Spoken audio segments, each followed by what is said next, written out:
Another Brunch with Bud on a Tuesday. Talking all things sports. We'll kick it off with some local talk and then work our way all the way down to some baseball news. And, of course, we'll talk about the NFL and what's going on in the coaching circles. Can't miss that story as well. So without further ado, by the way, our broadcast today brought to you by our friends at Cam's Pizzeria, where it is always love at first slice. Locations in Oswego and Camillus. All right, and you see our YouTube link right there. Become a subscriber by going to youtube.com/@MCShowDigital. All right, let's bring him in. Time to talk with Bud Poliquin, my former co-host from many a lore ago. What's up, Bud? How are you? Good morning, gentlemen. It's awful nice to see you. Lurch, is and there anything you missed about, I'm Bud? doing fine. Yeah. Oh, good. Okay, Lurch, is there anything you missed about? But I mean, even ever since Bud reimagined, like we immediately sort of established that at least once a week you're going to get a chance to sort of chat with him. But it's not the same as having him in studio every week. Is there anything you missed about him? No. Oh, well, okay. All right. Well, that question, it's kind of like, the Ravens and Harbaugh. It's kind of like the Steelers and it's kind of like what we just heard yesterday about the Bills and McDermott. McDermott, I mean, sure. Okay. Listen, I would probably pen the note a little better than they did for McDermott yesterday. Admirable? I hope it's a better word. Admirably was the key phrase used by Terry Pagula and the brilliant writers in the PR department at the Buffalo Bills headquarters. He performed admirably in his task as a head coach. But how would you feel about that? Okay, the Post Standard, right? So they say, "Hey, Bud, thanks for insert amount of years being here. You did an admirable job." How would you feel if you're a wordsmith, Bud, if that was the word selected to describe your contributions to the paper, your response would be what? Well, first of all, I am not comparing my tenure with the Buffalo. Sure, no one. Yeah. Okay, so let's not even go there. But the answer is your question. I'd be a little disappointed. Sure. I'd like to think that I was more than you don't think served admirably is serviceable, good adjective. Did the job. When this guy who for 9 years has guided this ship from oblivion to the playoffs on a regular basis, brought him to 2 AFC title games. Right. And 8 playoff appearances. Yeah. Nice. All right. Well, we all know that there is this ridiculous. I would use the term ridiculous. There's this ridiculous bottom line that some fans and some owners point to. That bottom line being championship. That there's first place and there's no place. Right. And I understand that's the rules of the road. You want to be in pro sports. That's what's happening. I mean, now all of a sudden, Josh Allen. We have to take another look at Josh Allen because, oh boy, yet another season he didn't win the Super Bowl. So therefore, somehow he's less than that. What happened in Buffalo over the weekend was horrifying. Isn't really the right word, but it's stupefying that you can look at this guy and say, we can do better. You can do better. He's got the second greatest record in the last 7 years, second only to the Kansas City Chiefs. Mm-hmm. And somehow Buffalo says we can do better than this guy. And you got to remember, and then I'll get off my horse here.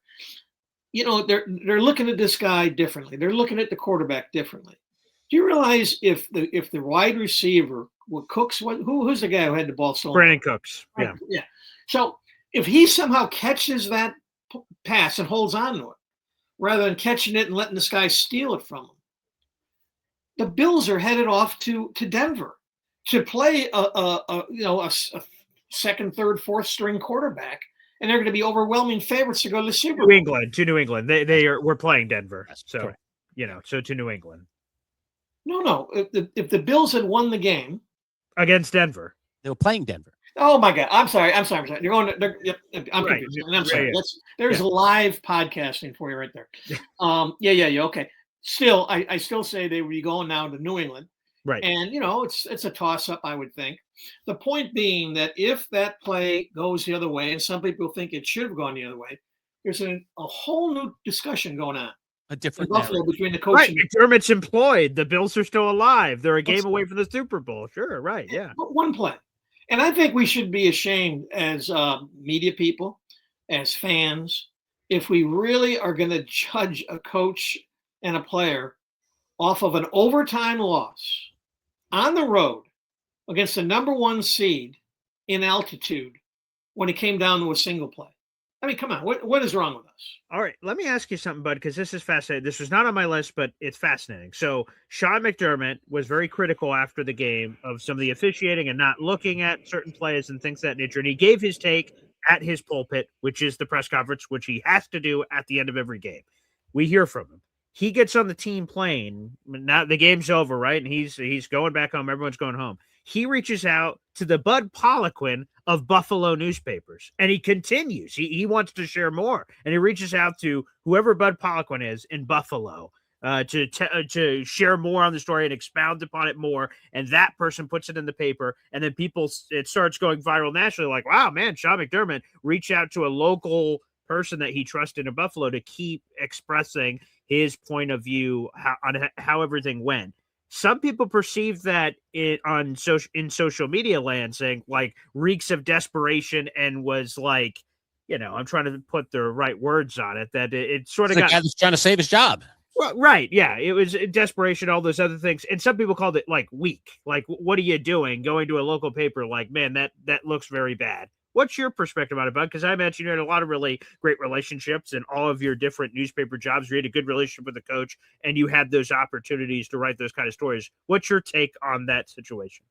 My number one, I must say, I'm not a Buffalo Bills fan. So, I don't dislike them, but I'm not a fan. Okay. Secondly, I think that it was the right call. I think the ball was properly stolen, by the. I agree. Yep. So I don't think he had a real argument. But on the other hand, he. Look where he's coming from. He saw it a different way. Mm-hmm. And I think he probably was poorly advised to carry it on right through the plane ride home and all that. But I don't think he did it. And maybe I'm giving too much leash. I don't think he did it in a way that was dishonorable, or he certainly wasn't profane. He was just questioning that. I thought it was a catch. They thought otherwise. I wish they gave it more thought than they did. It seemed to me that was the message. Should he have carried on the airplane home, publicly, in a way that's going to get out into the public through the newspaper? Probably not. But I'm not here to say as a result, let's jump all over this guy. So he had a beef, and that's it. Yeah, let me clarify. So the Buffalo person, again, I keep referencing, I should get the name of the person so I have it in front of me, but I don't. But the Bud Poliquin, the person that covers the Buffalo Bills very intensely in that market, was referenced in social media as like a stooge. They just carried over. He openly, Sean McDermott called him and gave him all this information to use in his column to allow Sean McDermott to yell more about it. And people are both for Sean for doing it and for the media person for allowing him to use pulpit to scream about it. That's sort of what I was getting at from your perspective, being in that media seat. All right. Well, if you're asking me, was a media guy, a convenient idiot, or what do they call them? They use the term stooge. They said like he was just carrying the water for Sean, allowing him to share that take by using his paper to do so. If the head coach of the local, there's only 32 of these guys. If the head coach is saying, hey, I want to talk to you about this and go where you want. I don't think he said, hey, write this. He said, I'm going to talk to you, knowing that the person was going to write it. Mm-hmm. No, of course you're going to write. Who wouldn't write that? I mean, I just got an exclusive with the head coach of my hometown. I'm putting his quotes in the paper, word for word, if I can. Probably almost all of them. They're called useful idiots. So this would be a useful idiot or a stooge. And I would say I would disagree with that term. I don't think he was a useful idiot. Okay. Let me challenge you two stooges here a moment, because it seems that we are on opposing sides, whether this thing was a catch or or an interception. So let me pose this one to both of you. I'd like to get your explanation. Well, you think it was a reception? I kind of do. I'm not, it's this letter of the law versus spirit of the law thing. And we've had a million arguments over the 16 years we did radio on that, Bud. So, that, I'm a spirit of the law guy, not a letter of the law guy. But have you seen the Devontae Adams knee down as he makes the catch versus the Bears thing? And the same exact thing happens. He comes across the middle. He makes a catch. His knee touches the ground. The guy rips it out after his knee touches. Ball's out. So explain to me the difference between the two. Okay. Please. Yes. Okay. So the Buffalo play is Brandon Cooks gets the ball thrown in his direction. He, in mid attempting to catch, right? He's in the air, and the ball's coming into him. And there's a Broncos defender right there, and he rolls over. Like, it's the process of the catch. He did not catch it and make a move. The ball is between him and the defender. Right. So a football move did not occur, and he rolls over. Bronco ends up with the ball. The ball was still live. No one caught it outside the Broncos guy who caught it. Obviously, he retained it. In the Devontae case, Devontae catches the ball, and he's moving. Guys are he's already established possession. He has the ball. He's moving and grooving. And then he has a knee down. He's down. Boom. He's down right there. There's nothing else. Brandon Cooks didn't catch the ball, secure it, and he has possession, knee on the ground. Look, I'm down. What are you guys doing? It happened like this. People are showing. I know what happened like that. When you watch it in real time, it definitely looks like an interception. All right. But the still photo. When I saw it in replay, and again, this is the whole thing about the slow-mo thing. Okay. I saw a man catch the ball, possess it, land on his back, and be touched by the other guy before the other guy, with his momentum, like a slingshot flying forward, just the way that crazy play happened, gets his hands on the ball as the guy's on the ground now, and then continues his roll right out with the ball, and Cooks was left with nothing. I mean, it was like a total leverage thing. I don't know if Cooks could have really done anything there. I mean, it's like the other guy just had so much leverage on him because of the way that he was moving his body. But here's my greater point, bud, and you can react to this. Isn't it stupid that we have to argue in these kind of minutial ways, microscopic ways, to understand something very simple in football? Did he catch the ball or not? I mean, come on, bud. Over all the years that we did radio, you always said, even as the replay rules kicked into effect, okay, if it looks like a touchdown, it is a touchdown. So just leave it as a touchdown and let's move on. That was your big thing. So come on, support me here a little bit, bud. Well, this picture that you're showing, are you telling me that picture, I think, I'm not sure that shows he's got the ball. Are you? It's right there. It's right there. But it's floating between them. Neither have possession. Floating. I didn't see floating. When they show that replay in super slow-mo, I see him catch it. I see he has it alone. He has it alone until he gets to the ground, and it's at this point where the guy gets his hands in and rips it out. It's jostling. There's some jostling happening here. When we get to the point we have to explain something as simple as a catch in football in these kinds of microscopic methods, that to me indicates a much larger problem. We don't know what the bleep a catch is in football, and that's a problem. That's the bigger problem to me. We could do this all night long, and all morning long, and I don't think we are spending our time wisely, because I'm not sure I agree with your premise of what you're saying you saw, and you're certainly not agreeing with our premise of what we think we saw. All I know is two guys went up for a ball, and then when they unwound, the guy in the orange uniform had it. Mm-hmm. I mean, I didn't see it. As a matter of fact, when I was watching it live, I blurted out to nobody. I said, "Wow, what a catch!" Just talking to myself, because I thought that the orange completion for Buffalo, now they're going to win the game. And then all of a sudden, you thought Cooks caught it. Okay, yep, correct. And then all of a sudden, the guy's got the ball. The other guy, the Broncos got the ball in his hand. And I'm thinking, what? And then they showed it, and I said, "Oh, there's what." I don't think it's a big discussion. It's not ambiguous to you at all, huh? I had the opposite reaction.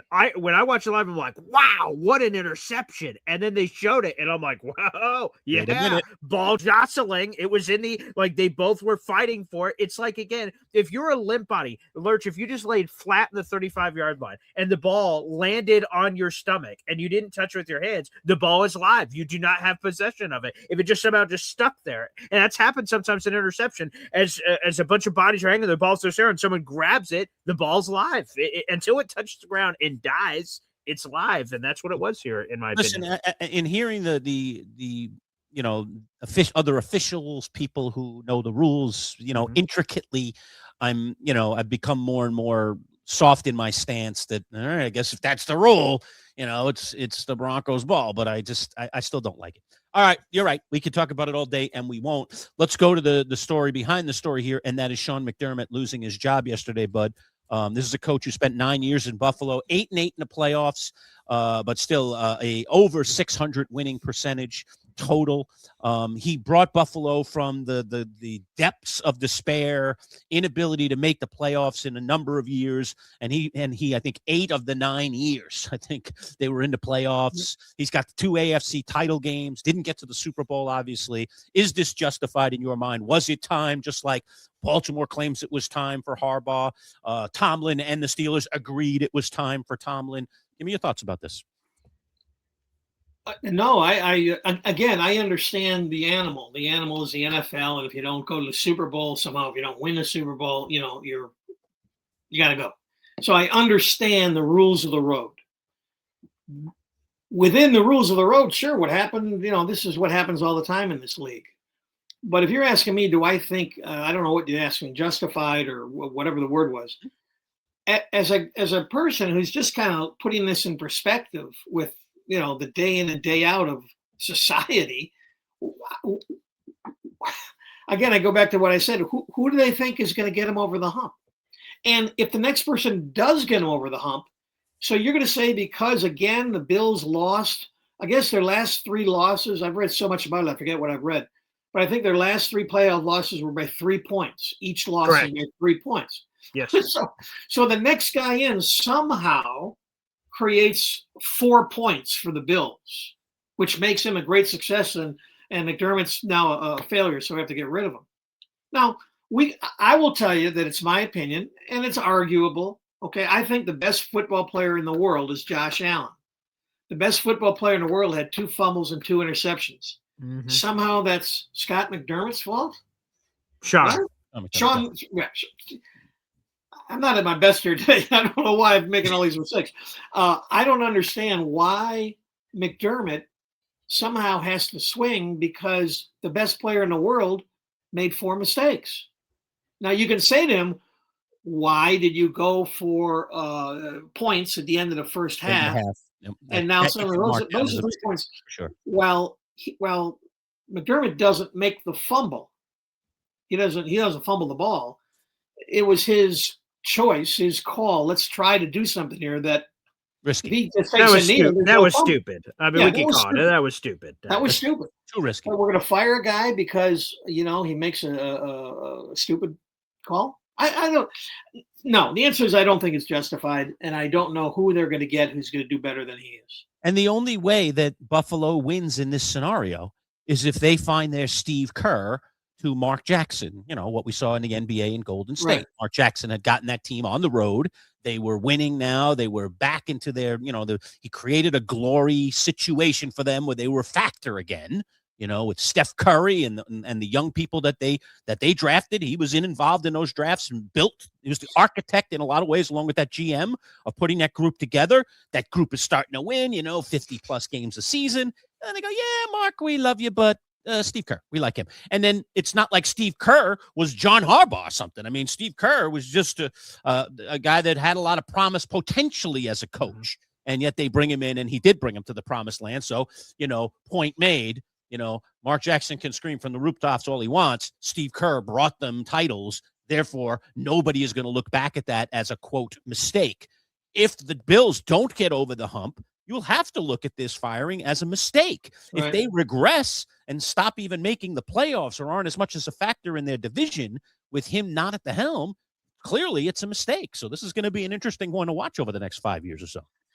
Another thing, too, the losses that prevented him from going to the Super Bowl were to the Kansas City Chiefs and Patrick Mahomes. Mahomes and Reed, I know. It's just... I mean, come on, people. At what point do you just sit back and say, this is a pretty good year by a pretty good coach with a pretty good quarterback, and we just lost, again, in overtime, on the road, in altitude, and our greatest player in the world, had an off day, and we're going to fire him.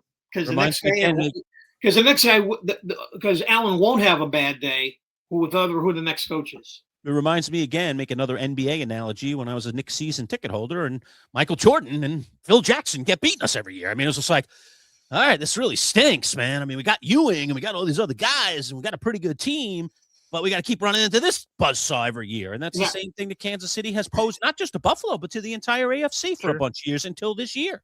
Now think about this, since you brought up the Bulls and the Knicks. Remember when Jordan was gone for 2 years and the Houston Rockets won 2 titles? Woo-hoo! And we said, yeah, but Jordan wasn't in the league, so really those titles really don't count. Yeah, right. We're sick. The media and the fans, we're all crazy. We're crazy. Hey, by the way, give a tip of the cap to Hakeem Olajuwon, getting it in when he could get it in, because Jordan gets 1, 2, 3, I'm out. Win, rocket, and then out. Jordan back. Win. So, glad to get it in when he got it in. That's why the Knicks needed that one so bad. Right. They had that one swing and they had the chance and they choked it away. It's just, oh man, you just knew this is it, man. Our window has now, closed. It just so one more on this Bills thing here, bud. The odds say that this is not going to work for Buffalo, right? It was very difficult for what Sean McDermott did. 9 seasons, 8 playoff appearances. He got them all the way here. The chances that they're going to hire another guy that's as good as McDermott, if not better, because that's what they're shooting for, I would assume those odds are very low, because especially if they do, there's some sniffing around. It's very early, right? We're only 24 hours-ish removed from this stunning news in the NFL. If they go with another first-year guy, this is just as much of a risk as anything else, and it's a net negative. I don't even know who the right guy is. Do you bring in a defensive guy and hopefully Josh Allen figures it out on the other side? Do you bring in some offensive wizard and then the defensive problems they've had are there? I don't know how you fix this if you're Buffalo, and how attractive is the job here, bud, because it's attractive because you have the reigning MVP at quarterback. That's pretty cool. But the pressure is imminent. Okay, just going to the playoffs and winning a few games isn't enough for Buffalo. It's winning a Super Bowl. So hire you, come win a Super Bowl immediately, pal. If not, you're a failure. Well, remember, he came within a play of being in the Final Four. Mm-hmm. So the next guy must get to the Final Four. Of course. That's the Tom Thibodeau Knicks thing we were talking about earlier, right? Thibodeau brought them to Eastern Conference Finals. All right, next guy, Mike Brown. You got to bring us to the NBA Finals, or else it's a failure. That's right. So I don't know I don't know. And the thing is, it's not from what we know. Everybody says he's just a great guy. He's a wonderful guy off the field. He's an honest, straight shooter. He's a devotee of Western New York and of Buffalo. Mm-hmm. I don't know. I don't know. I'm beguiled, I guess. I don't know, except without speech. Yeah, I'm without speech. And the only thing I know is that's the snake pit you get into. I don't know why anybody would aspire to be a football coach, because you work 1,000 hours a week. You have no family. You have no wife or kids. You have a wife and kids if you're married and have children, that is. But you never see them. And then, if you dare to lose a game or two you shouldn't lose, you're gone. And meanwhile, you're living as a nomad, getting to the top. And then when you get to the top, you're going to be fired. It's a crazy world. Much better to be a sports writer or a podcaster. All right, we're inside another episode of Brunch with Bud. My old partner, Bud Poliquin, joining us as we talk all things sports with him. It's the Man-Child Show with Boy Green Digital. Don't forget, pop that subscribe button. At MC Show Digital is our handle on YouTube. Today's broadcast, I should say, brought to you by our friends at Cam's Pizzeria. Let's just take 30 seconds, learn a little bit more about our friends at Cam's, and then we're back. More Brunch with Bud. When you think of Cam's Pizzeria, think about two of your favorites, their zesty buffalo chicken wing pizza or their tasty chicken bacon ranch. Over 16 specialty pizzas made fresh daily with the best ingredients. Indulge in their homemade calzones, subs, wraps, salads, and their famous cannolis for dessert. They're all made with love just for you. Order online for 10% off at camspizza.com. Locations in Camillus and Oswego. Cam's Pizzeria. It's love at first slice. All right, we are back. Another Brunch with Bud episode. The Man-Child, Paul Boy Green Esden Jr. And there he is, Bud Poliquin, the star of the show here. Just spent some time talking about the Sean McDermott firing. A couple other quickies here in the NFL, Bud, before we get to some baseball topics I want to touch with you. 2 other hirings, one a little bit further along than the other. Kevin Stefanski is headed to the Falcons. I don't know if we have pen to paper yet, but it does appear that Jeff Hafley is headed to the Miami Dolphins. 10 openings, Bud, in the NFL this offseason. We haven't seen this. This is monumental. And of course, 4 of these guys, Harbaugh, Tomlin, Stefanski, is 3, right? And now McDermott. Yeah, 4. And McDermott. 4 of these guys, 6 years or more on the job, okay? All the way up to 19 years. no longer coaching their teams. What does this tell you about the state of football right now? I sort of said it in the last segment there. It's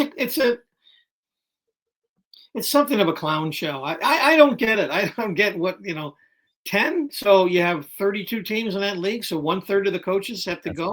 Yes, that's right. Yeah. How is that? How do you feel good about yourself if you are the NFL? How do you say this is fair? This is smart. No, we don't look stupid at all. I think it's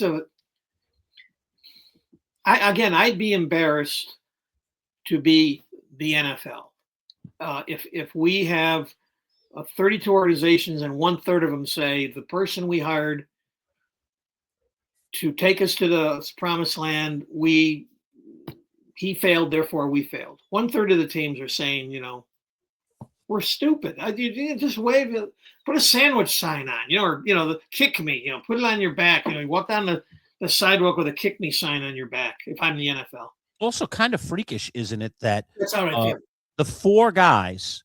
Okay, the 4 vets that I just mentioned, 4 of these guys are veteran coaches, established coaches, coach of the year award winners, AFC title game kind of guys. Super Bowl winners, sure. Super Bowl winners, 2 of them. All right.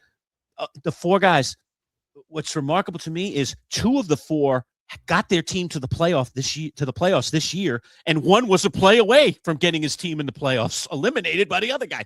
I mean, so that essentially is like 3 of the 4 guys. If I do the Bud standard, only if 1 play, right? Then 3 of the 4 guys literally were playoff bound or on the precipice of the playoffs, and they've been let go. It's just the insanity that is today's NFL. Go ahead, BG. You throw off the next question. Yeah. This is just because we're just speaking of longevity and things of that nature. This is a random one, but I wasn't sure if you shed a tear about this. So I wanted to bring this to your attention if you didn't see it. LeBron James, who had been named a starter for a record 21 All-Star games in his career, everyone since 2005, he was not named an All-Star. I'm curious, All-Star starter. Bud, did you shed a tear? Did you get nostalgic? No, did you think back to what was I doing in 2005? No, but here's what you may remember this. All right. In the baseball All-Star game in Cal Ripken's final year. Okay. He was voted in as the starting 3rd baseman. Okay. And A-Rod was the starting shortstop. Mm-hmm. And when they ran out onto the field, A-Rod ran out to 3rd base and literally pushed Ripken over the shortstop, saying, "This you're a shortstop, man. You have owned this. You're going to start this All-Star game at shortstop." So it won't surprise me one bit if somebody in the All-Star game, pushes LeBron out on, he may start yet, is my point. There may be somebody who says, no. This may be your last year. It may be your last All-Star game. Push him out there to start. It might happen. I'm not saying it will happen, but it won't surprise me if it does happen. So you're saying that you didn't shed a tear when he was just not named an All-Star starter. However, a tear could be forthcoming if a move was to be made by a selfless individual, is what you're saying. Well, again, I don't shed tears too often for billionaires, and LeBron is a billionaire. So with a B, yep. With a B. So no, I won't shed a tear, but it would be a classy, cool thing. Okay. And the person who did that would be more celebrated than he would be if he just went ahead and started the game. Just as A-Rod, nobody likes A-Rod. And nobody liked him back then. But when he did that, he got a relief for a day or two that people said, "Hey, A-Rod's a cool guy." Hey, for your guy, the Rudy. What if everyone just starts dropping their jersey? Yeah. LeBron, the guy. There you go. LeBron. This is for LeBron. For LeBron, baby. All right, I want to shift over to baseball, but there are a couple of really interesting stories in the world of baseball. I think I would like to, I'm not going to cry, but I think I would like to maybe expunge my breakfast when I heard this news the other day about Kyle Tucker now joining the Dodgers. It's 4 years, $240 million. How do you come to understand what's going on in baseball when the Dodgers can spend like this? It just seems insane. The Mets were obviously hot on his trail, didn't get him, so a little bit perturbed about that. We'll talk about their acquisition, Bo Bichette, in a minute. But my goodness, the rich just keep getting richer, and I don't know how you follow this sport when this keeps happening. Go ahead. Well, I think I read that the Dodgers payroll is going to exceed $400 million this year. Think about that. $400 million. That's all, by the way, with all that Ohtani money somehow, Right. coming somewhere in the next 20 years or something, he'll actually get paid all this crazy money that they are paying him. So that's not even a realistic number, to be honest with you. And I've been, I'm a little bit swimming in all my thoughts and all what I've read, but I think they've got 6 guys making with $100 million contracts. So what the Dodgers are doing, and I know it's within the rules and I get all that, blah, blah, blah, blah. But I don't know how anybody can appreciate that. You accept that they're not doing anything against the rules or illegal, and maybe it's not even immoral or unethical. But you sit back and say, but how do you sell this as fair competition? When one team can have 6 $100 million players, and I think they have 4 MVPs, and the guy they're going to pay $60 million to a year, he's going to bat 5th in the order, 5th. So he's not even the central guy. He's never hit 30 home runs in his career in any one season in his career. He's not just a guy, but on that team, he becomes something of a guy. He's not the central figure in the lineup. He's not the central figure defensively. People say he's lost a step defensively. I just said he doesn't hit 30 home runs in a year once in his career. So he's not it. He's not the it boy, but, timing's everything. He became a free agent at a time when the Dodgers had money, and he said, okay, I'll take your money. $60 million a year, and he's not the central guy. He's not the reason people buy their tickets to watch the Dodgers. People are going there to watch Shohei. They're there to watch Mook. Kyle Tucker is the guy in right field who's a good player. In fact, he might be considered a very good player. But he's not a superstar. $60 million for a guy who's not a superstar. By the way, that says a lot about the game, and none of it is good. Yeah, a quick nugget. The Dodgers are well over $1 billion in deferred payments for this group, and that is billion with a B. They surpassed that this past month, but obviously that number continues to grow with the Tucker deal and others. So over $1 billion in deferred payments. Wow. But you know who will be the last? Like a lot of people are saying, we got to change the system, whether it's a salary cap or something. We got to come up with a system. The biggest naysayers, the biggest group of naysayers in that bunch are the very people who are not going to be competitive. That is, the baseball players will not stand for this. We're going to have a lockout or a strike after this season. There's no question about that. So the people who should be most outraged, the players who should say, but this is not fair. This isn't good for the game. It's not good for competition. It's not good for the spirit of competition. They're the ones that should say, hey, we've really gone too far here. This is the thing. You may not have baseball in 27. And if you do have baseball, it's going to be truncated. It's going to be a truncated season because this is a major, major issue now, made more major by the Dodgers. And the players are going to dig in when the players should say, I think, if I live in an idealistic world, hey, we want a better game for the history of the game, for the sacredness of the game, and dare I say, for the paying public. We got to give them a better product than we're all playing for second place. They're all playing for second place. The Dodgers, if the Dodgers are healthy, and we're not even talking about their pitching staff, by the way, and we're not even talking about they got the best relief pitcher in the free market. Okay, so they got pitching, they got a bullpen, they got a $60 million player a year batting 5th. If they stay healthy, there is no competition. We know the World Series champion right now. Well, let's talk about the Mets going economy here instead of first class. 3 years, $126 million.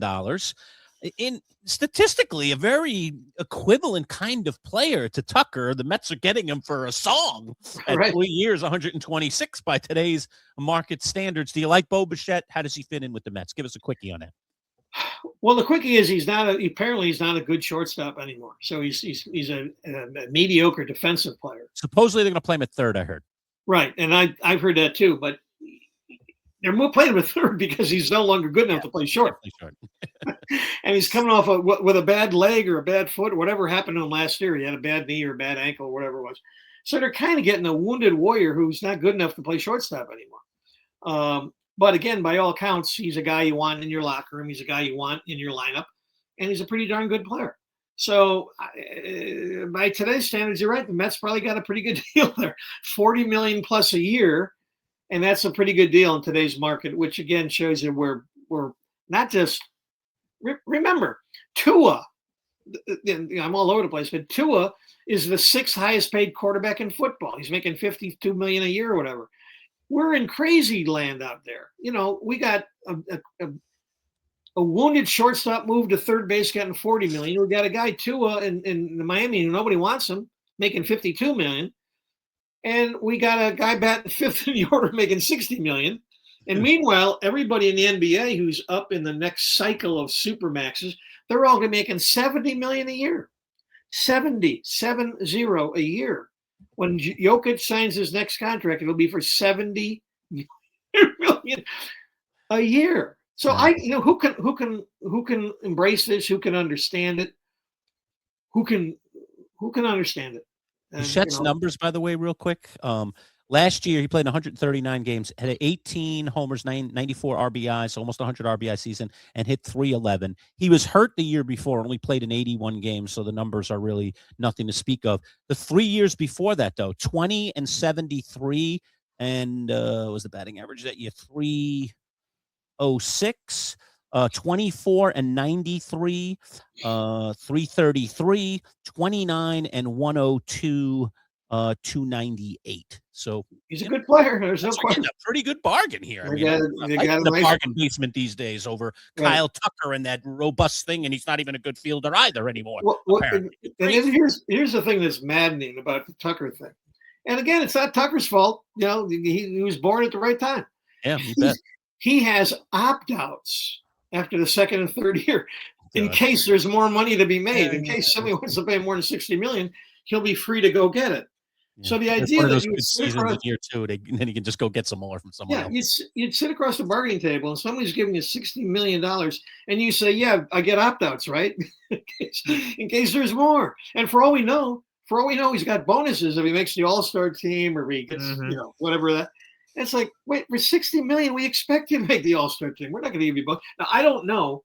I just assume they'll have bonuses along with opt-outs, along with $60 million. You expect me, with this feeble mind, to try and grasp how that all makes sense? I can't. By the way, odds for the World Series, guys, listen to this. I just quickly looked. Vegas already has the advanced odds. You can bet those futures on who's going to win the World Series this coming year. So the Dodgers are plus 250, which means if you bet $100, you get $350 back. So you get your 100 plus another 250. The Yankees are the second favorite. They're plus 850. So same principle. You bet 100, you'd end up with $950 in your pocket, or 850 additional on top of the bet. And the Mets currently sit in 8th place at 17-1. So definitely the Mets in a still gotta figure out this roster. I guess it's in. So you're saying they've got a chance. I guess they have a chance, but somebody to be plus 250. I don't even know how many years, if at all, we could go back in baseball since betting has existed legally or even illegally to see if anyone was ever plus 250 at this point to win the World Series next year. Because how many things have to go right? Like everything has to go right. The regular season has to go right. No injuries, and then you got to make the playoffs, and then you got to win all the playoff games. And, in the short series, especially, you can get nipped. So it's just insanity. I mean, that you could be plus 250. I mean, man, talk about it could be a great bet, but it's a bad bet in terms of your money because you're not getting a lot for all the risk that you're taking, not much reward for that risk. Again, you're playing for second place in the National League, and you're playing for second place overall. Because if they stay healthy, they can't be beaten. They can't. Not over 7 games. In any one game, sure. How are you going to beat them in a best of 7 if they're all healthy? I mean, come on. Anyway. It's crazy. Finish up with a guy that played back in the 70s that you and I are both familiar with. Paul's never heard of him before, I'm sure, but he's an old knuckleballer who had some interesting statistics that you wanted to roll out. But we lost a kind of a legendary guy, a character for sure. He was definitely a character in the 70s. His name is Wilbur Wood. Go look it up, folks, for those of you that don't know who Wilbur Wood is. Tell people about Wilbur Wood. Well, he was a knuckleballer, and it's been said, not by me, because it's pretty. I'm not witty enough to come up with this, but they say watching a big league pitcher throw a knuckleball is like watching back in the day AJ Foyt park a car. You don't come out there to watch these guys throw knuckleballs. But Wilbur Wood, that's what he threw, a knuckleball, and he was it puts so little wear and tear on his arm that he was able to pitch double headers. And so back in the 70s with the White Sox particularly, he would pitch doubleheaders. And remember, back then, and he also was a little portly, as you can see, back then the pitchers hit. So he'd pitch both ends of a doubleheader and take, 8 swings, eight appearances, or if he bat a lot too over the course of the afternoon. But in any event, last year, there were, I think, 3 pitchers in all of baseball who pitched 200 innings. Mm-hmm. And Wilbur Wood back in 72 pitched 377 innings. That's not 277. That's not 177. It was 377. And today, if you throw 177 innings, you're not a workhorse, but you are. You can count on this guy to give you a good 177. There was a stretch of time, I got it written down here, from 71 to 75, where Wilbur Wood averaged 45 starts a year. And get this, in 2 other years, in 74 and 75, Wilbur Wood and Jim Cott pitched for the White Sox. In those 2 years, those 2 guys pitched half of the White Sox games. That's a good thing about that. So they pitched 81 of the 162 games back then. Goodness. Wow. And the last little thing, this was in the New York Times the other day. They asked Wilbur, they said, how fast do you throw the ball? He says, I throw 90 miles an hour. Now, back then, 90 miles an hour was, wow. And I said, get out. You don't throw 90 miles an hour. He says, yeah, I do. I throw it 45 miles an hour to the catcher. And the catcher throws it 45 miles an hour back to me. That's 90 miles an hour. So Wilbur Wood is no longer with us. He died over the weekend. Wilbur. We're going to miss you, buddy. And his again, record, by the way, in that 1972 season, one of the ones you talked about, when he was 30 years old and 72 pitching for the White Sox, he went, listen to this, folks, because you just don't see this in today's baseball. He went 24-17. That's 41 decisions that he was involved in that year. He was second in the Cy Young that year and was 7th in the MVP voting that year. So he had quite the year in 72. And he looked, there was another pitcher back then. I don't know if it was back then. It might be like I'm getting my time, but I think it was. Mickey Lolich was another fat guy. So you had Mickey Lolich, who was a pretty good pitcher, but a fat guy. And then you have Wilbur Wood, who was a pretty good pitcher and a fat guy. So not all the players looked the part. You got a guy looking like Shohei these days who's out there pitching. Think about Shohei on the mound and what he looks like. And then like the PGA Tour from the old days to the new days.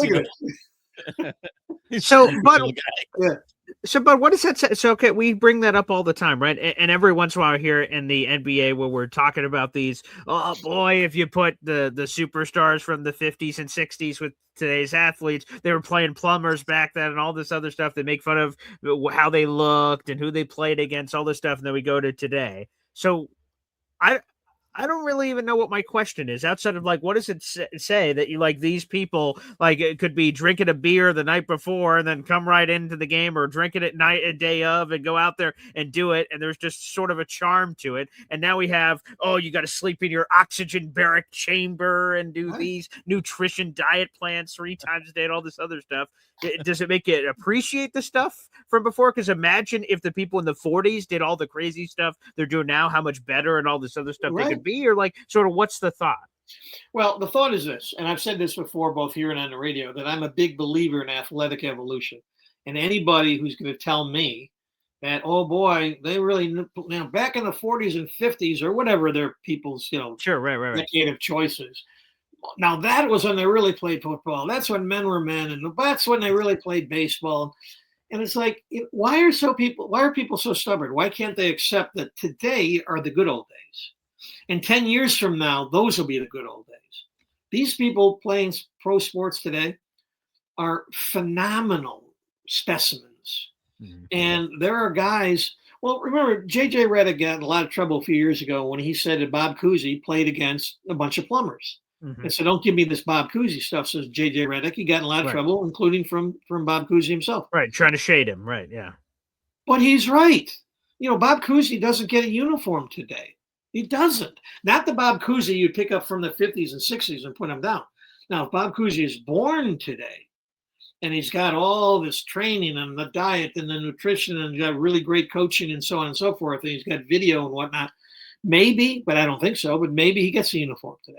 But the Bob Cousy from the 50s and 60s does not get a uniform today. And I would say, for the most part, you take the Miami Dolphins, the 17-0 Miami Dolphins, the greatest team ever. 1972, yep. They don't make the playoffs this year. They don't even make the playoffs. So what are you saying when you say that? Like the Bob Cousy thing or the 72 Dolphins thing? Is that to denigrate the past? Is that to flex the present and future? What does it say? I'm bending the knee to evolution. I bend the knee to evolution. And I don't know why everybody else doesn't do the same. But you're supposed to defend your old guys, right? You're supposed to be the guy that says, "Oh, Bob Cousy," or this guy or that guy. The fact that you're just rolling over for these millennial kids running your life, I throw a challenge flag, man. And how do you defend this? But let me offer this thought up. We started with football. Let's end with football, right? I'll go back all the way back to the Buffalo Bills. Right. So I was reading this last week, and I was like, "You got to be kidding me! This actually exists." The Bills at their facility in Buffalo have an altitude simulation room, Bud, where the players can run on treadmills in this specialized room or do other types of exercises, and it essentially simulates high altitude. The room operates by pumping in lower oxygen air, often requiring players to actually wear masks while they're doing their exercising, and it supposedly gets you ready to go out to add altitude. So obviously the Bills were working in this, some of the Bills players believe in this, and they were working in this high altitude simulator to get ready to go out to Denver so that you're not fatigued late in the game, as many people who aren't in that thing and don't have time to adjust would be. Crazy. Now, the people back then had, baseball, football, basketball. They had tremendous disadvantages. They had to travel on trains, not on team private planes. Mm-hmm. They're grabbing a burger somewhere rather than a chef-produced, beautiful meal. In baseball, they had to wear woolen uniforms, not these lightweight things. They swung clubs, not bats like they are, sculpted today. So they had a lot of things to overcome.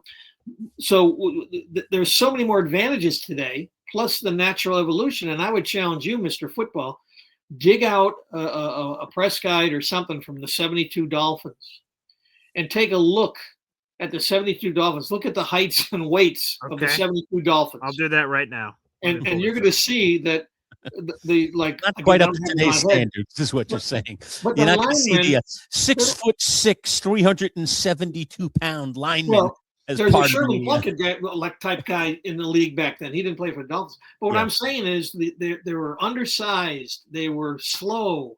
They were short. I mean, Jake Scott was like their star defensive back. But they weren't undersized by that generation's group. That's the no. I'm talking about if you pick them up and put them today. Oh yeah, it would be. They don't make the playoffs. I won't say they would not win a game. That's a little too harsh. But they don't make the playoffs. And when you look it up, you're going to be surprised how small they were and how you won't see it in the books, but how slow they were. Like Nick Bonicani, the star linebacker, was like, look, 210 pounds. Look at these guys. I mean, get the heights and weights of the offensive line and the defensive line. That's what I have. So like the left tackle here was 6'5", 250 pounds. That's still not bad. That's but one. I get it. Overall, I'm just looking through their starting lineup here of offensive linemen. What was that, Lurch? No. Go ahead. Go on. No, I'm just like I said, I'm just pulling up some of these guys in their sizes. 6'2", 250. Yeah, so they're not. I'm looking through some of these. I'm seeing it shorter height. They're in their. No, sure, right. Who was the 6'2", 250 guy? Who was it? Their left guard. His name is let me pull Bob Kuchenberg. Oh yeah, he was good. He was a good player. He's their left guard. Yeah, a 250-pound offensive lineman. He's an interior offensive lineman. Yeah. It just the Guard, point is there. Guard. But these guys would not make the playoffs, not because they weren't good in their time. It's just that they were undersized and they didn't have the advantages that these guys have today. That's all. Yeah, you could have a center. I don't know. I have a center not even that much over 200 pounds. Because the center. I don't know that anybody would. I don't know why anybody would argue it, because there's nothing to argue. It's there's evolution. but there's like an old man game, like we talk about basketball. Dirk Nowitzki, he could do that shot to his 88. Like there's a football version of it. Old man game. It would be like us at 60 playing against our 25-year-old selves. It just would. There's really no old man game in football. It's all about who's bigger, stronger, and faster. There's no old man game in football. Our playbook might be a little more sophisticated, but once we got on the field of play, you'd just be running circles around. It's just go back to life. All right, I think that's a full circle moment for us. Bud, as always, entertaining and engaging. We do appreciate it, and we'll talk to you again next week. I'll be here. Okay. It was great talking to you, boys. See you next week.